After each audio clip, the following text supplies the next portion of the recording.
Hello students, in today's video we will be seeing about the measures adopted by Ashoka for the spread of Buddhism.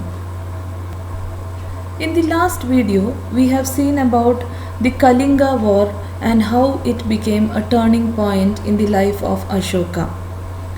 So now let us see about the edicts of Ashoka. Ashoka was the first to issue edicts in India. Ashokan edicts are very famous and he was the first to issue edicts in India. They help us to know about his ideas, outlook, besides throwing light on the religion, society and administration of the Mauryas.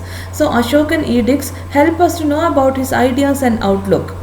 Other than that, it also gives information about the religion, society and administration of the Mauryas. So because of all these reasons, Ashokan edicts are considered to be one of the most important sources which give information about the Mauryas. Edicts are found in different languages like Prakrit, Pali and Greek. The script used is Brahmi and Kharoshthi. So Ashokan edicts can be found in different languages like Prakrit, Pali and Greek, and the script used is Brahmi and Kharoshthi script. Brahmi script was deciphered by James Prinsep in 1837. So the Brahmi script, it was like a riddle for a long time, but later it was deciphered by James Prinsep in 1837. And edicts are classified into different types, that is major rock edicts, minor edicts, pillar inscriptions and cave inscriptions. So edicts are classified, main four varieties are there. Major rock edicts are there, minor rock edicts are there, pillar inscriptions are there and cave inscriptions are there. So Ashoka was the first to issue edicts in India. They help us to know about his ideas and outlook. Besides that, it throws light on the religion, society and administration of Mauryas. Edicts are found in different languages like Pali, Prakrit and Greek, and the script used is Brahmi and Kharoshthi. The Brahmi script was later deciphered by James Prinsep in 1837. Edicts are classified into major rock edicts, minor rock edicts, pillar inscriptions and cave inscriptions. Now let us see about the edicts in Karnataka. A number of Ashokan edicts have been discovered in Karnataka, and now let us see which all places in Karnataka we have found Ashokan edicts. Maski in Raichur district. The first place which Ashokan edict was found in Karnataka is Maski in Raichur district. Gavimata and Palkigonda in Koppala district. So, Maski in Raichur district Ashokan edict has been discovered. Gavimata and Palkigonda in Koppala district also Ashokan edict have been discovered. Again, the next place in which we find Ashokan edicts are Brahmagiri, Siddhapura in Chitradurga district, Nittur and Udayagollam in Ballari district, Sannati in Kalburgi district. So all these places we find Ashokan edicts in Karnataka, that is Maski in Raichur district, Gavimata Palkigonda in Koppala district, Brahmagiri Siddhapura in Chitradurga district, Nittur and Udayagollam in Ballari district, Sannati in Kalaburgi district. Ashoka is referred to as Devanam Priya or Priyadarshi in these edicts. So in these edicts we find a reference to Ashoka as Devanam Priya or Priyadarshi. In the Maski edict as well as the Calcutta edict, the king is referred to as Devanam Priya Ashokasa. So Maski edict and Calcutta edict refers to him as Devanam Priya and Devanam Priya Ashokasa.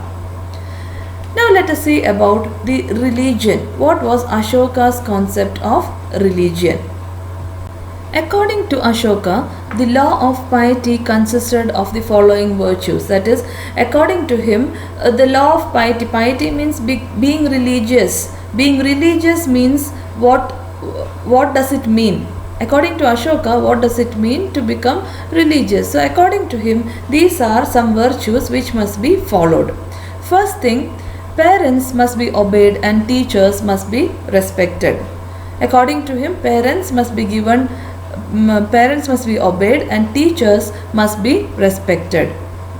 Everyone should speak the truth. It was all very simple teaching, like we have studied in Jainism and Buddhism. Ashoka's concept of religion was also very simple. Parents must be obeyed and teachers must be respected. Everyone should speak the truth. Servants, youngsters, and dependents must be treated with love. So, according to Ashoka, servants, youngsters, or anyone who is dependent on you, all should be treated with love. No injury should be caused to men and animals. So, he believed in the idea of non-violence. So, no injury should be caused to men and animals. One must suppress anger, cruelty, and extravagance. So all these emotions like anger, cruelty and extravagance, spending more, all these should be suppressed. So all these were the virtues according to Ashoka in the law of piety. So Ashoka had made a great contribution to religion. According to Ashoka, law of piety consisted of the following virtues. These following virtues should be followed. So the first one was parents must be obeyed and teachers must be respected. Everyone should speak the truth. Servants, youngsters, and dependents must be treated with love. No injury should be caused to men and animals, and one must suppress anger, cruelty, and extravagance. Now, let us see the measures adopted by Ashoka for the spread of Buddhism. What all things did Ashoka do to spread the religion of Buddhism? Ashoka spread Buddhism not only in India but also outside India. So Ashoka was responsible for spreading Buddhism in India as well as outside India. The main measures taken by him were: he visited Buddhist holy places like Lumbini Garden, Gaya, Kushinagara, and conducted discourses on religion.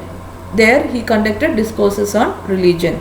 So first thing he did was he visited Buddhist holy places like the birthplace of Buddha, the place where he got enlightenment. So all these Buddhist holy places like Lumbini Garden, Gaya, Kushinagara, he visited and conducted discourses on the religion.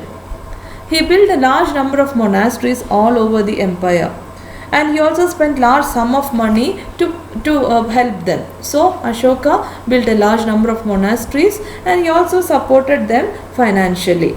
So Ashoka was a person who adopted a lot of measures to spread Buddhism. He spread Buddhism not only in India but also outside India. The main measures taken by him were: he visited Buddhist holy places like Lumbini Garden, Gaya, Kushinagara, etc. and conducted discourses on religion. He built a large number of monasteries all over the empire and also spent large sum of money in endowing them. He spread the doctrine of Buddha by engraving them on rocks, pillars, walls of caves, etc. So Ashoka spread the doctrines of Buddha by engraving them on rocks, pillars and walls of caves, etc. He appointed officers called as Dharma Mahamatras, Yuktas and Rajukas to spread Dharma among the people. His main motive was spreading Buddhism and to spread Dharma among the people. So to spread Dharma among the people, he appointed officers called as Dharma Mahamatras, Yuktas and Rajukas. All these were done to spread Dharma among the people. Another officer appointed by him was Sri Adhyaksha Mahamatra. This officer was appointed to take care of women and bring religious awareness among them. So other than Dharma Mahamatras, Yuktas and Rajukas, he appointed another officer called as Sri Adhyaksha Mahamatra. This officer was appointed to take care of women and bring religious awareness.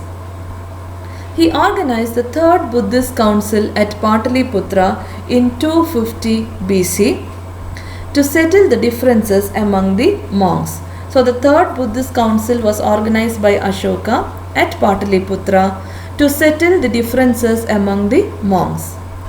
He sent missionaries to different places like Afghanistan, Burma, Sri Lanka and Europe.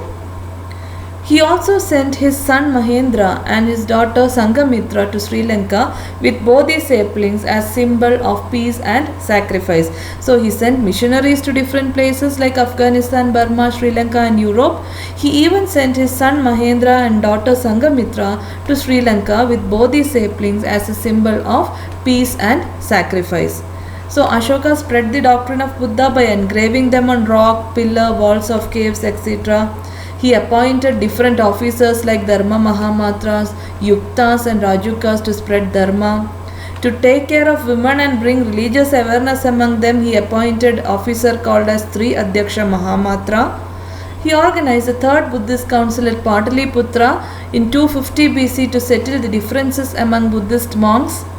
He sent missionaries to different places like Afghanistan, Burma, Sri Lanka and Europe, and he also sent his son Mahendra and daughter Sangamitra to Sri Lanka with a Bodhi sapling as symbol of peace and sacrifice. He also undertook many welfare activities like digging wells, building rest houses, constructing hospitals, planting trees and establishing schools. So many welfare activities were undertaken by Ashoka.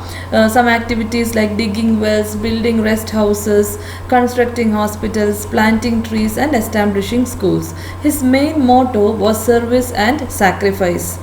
Ashoka was the only king in the history to renounce war even after victory. It is a very important point to note that he was the only king in the history to renounce war even after victory. He established a large empire in India. Even after that, even after winning a war, he decided that he will not fight any war. From Digvijaya, he moved on to Dharma Vijaya. H.G. Wells states that amidst the tens of thousands of names of monarchs that crowd the columns of history, their majesties and royal highnesses, and the like, the name of Ashoka shines and shines almost alone like a star. So this shows how different Ashoka was. From the point I told just before, you can understand that is Ashoka was the only king in the history to renounce war even after victory. That is why H.G. Wells tells about him amidst the tens of thousands of names of monarchs. There are tens or thousands of monarchs that crowd the history. So many majesties and royal highnesses are there. But among all these people, the name of Ashoka shines like a star. That is what makes him different. So I hope you have understood the points regarding Ashoka, the Kalinga war which became a turning point in his life, and later the concept of religion given by Ashoka and the measures taken by Ashoka to spread the religion of Buddhism. So now let us see a few important questions from all these parts which we have studied till now. First question, who founded the Mauryan dynasty? Answer, Chandragupta Maurya. Name the capital of Mauryas. The capital of Mauryas was Pataliputra. Which was the royal emblem of Mauryas? Answer, Dharma Chakra. The royal emblem of Mauryas was Dharma Chakra. Who wrote Mudra Rakshasa? Vishakadatta. Question number 5. Who wrote Arthashastra? Arthashastra was written by Kautilya. Who wrote Indica? Megasthenes. Indica was written by Megasthenes. Who helped Chandragupta to establish the Mauryan Empire? Answer, Kautilya or Chanakya. Question number 8. Who was the Nanda ruler defeated by Chandragupta Maurya? Answer, Dhanananda. Who sent Megasthenes as an ambassador to the court of Chandragupta Maurya? Seleucus. Seleucus sent Megasthenes as an ambassador to the court of Chandragupta Maurya. Name the Greek ruler defeated by Chandragupta Maurya. Answer, Seleucus. Name the Mauryan ruler who followed Jainism. Chandragupta Maurya. Where did Chandragupta Maurya spend his last days? Answer, Chandragiri Hills at Shravanabelagola. Who was the greatest ruler of Mauryan dynasty? Ashoka. Which Ashokan edict speaks about Kalinga war? 13th Rock Edict. The 13th Rock Edict speaks about Kalinga war. Name the Mauryan ruler who accepted Buddhism. Answer Ashoka. Where was the third Buddhist council held? Pataliputra. Now next is a 5-mark question. What were the measures taken by Ashoka for the spread of Buddhism? So all the points I have explained in the video, all those points you have to write for this answer, measures taken by Ashoka for the spread of Buddhism. So I hope you have understood all the points explained in this video. I will be uploading more videos about Mauryas in the coming days. If you have liked my video and if you are watching the video without subscribing, please do subscribe to my channel and share it with your friends, and please do ask them also to subscribe. I hope to see you soon in the next video. Thank you for watching.